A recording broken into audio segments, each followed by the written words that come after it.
Wait, wait, wait, wait, wait, wait, wait, wait, wait, wait, wait. Get up, get up.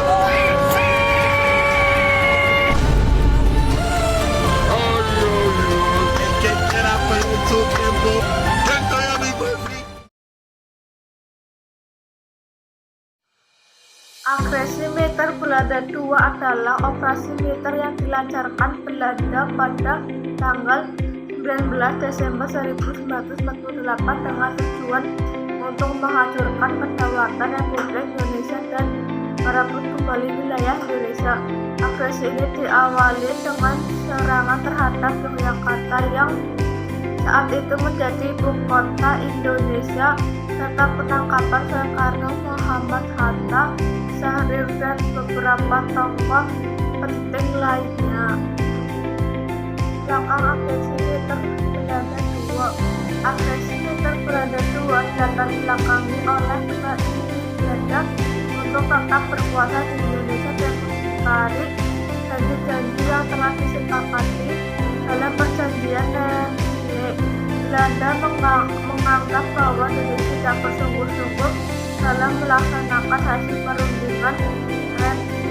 Selain itu, Belanda juga ingin menghapuskan Republik Indonesia dan mendirikan negara federal yang lebih mudah dikendalikan oleh Belanda.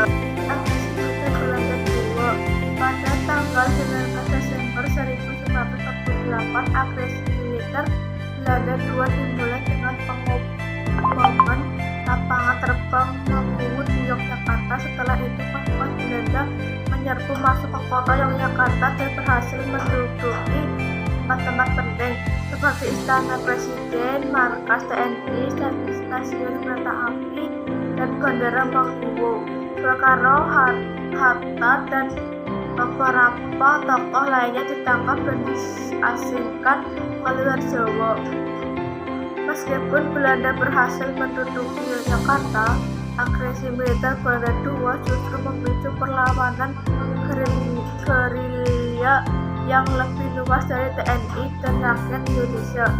Jenderal Sudirman memimpin perang gerilya dari luar kota, sementara Syafruddin Prawijaya membentuk pemerintahan darurat Republik Indonesia atau PDRI Sumatera untuk melanjutkan pemerintahan.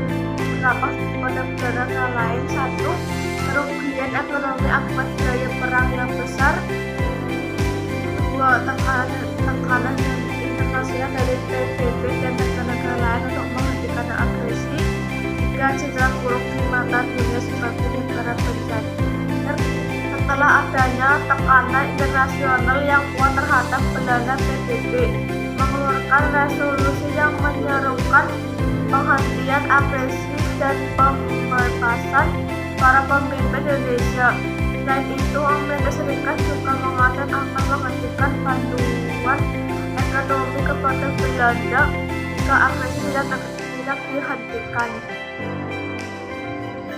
Pada tanggal 1 Maret 1949 terjadi serangan umum 1 Maret yang berhasil membuktikan kepada dunia internasional bahwa Indonesia masih ada dan mampu melawan Belanda. Hal ini semakin memperkuat posisi Indonesia di mata dunia dan memaksa Belanda untuk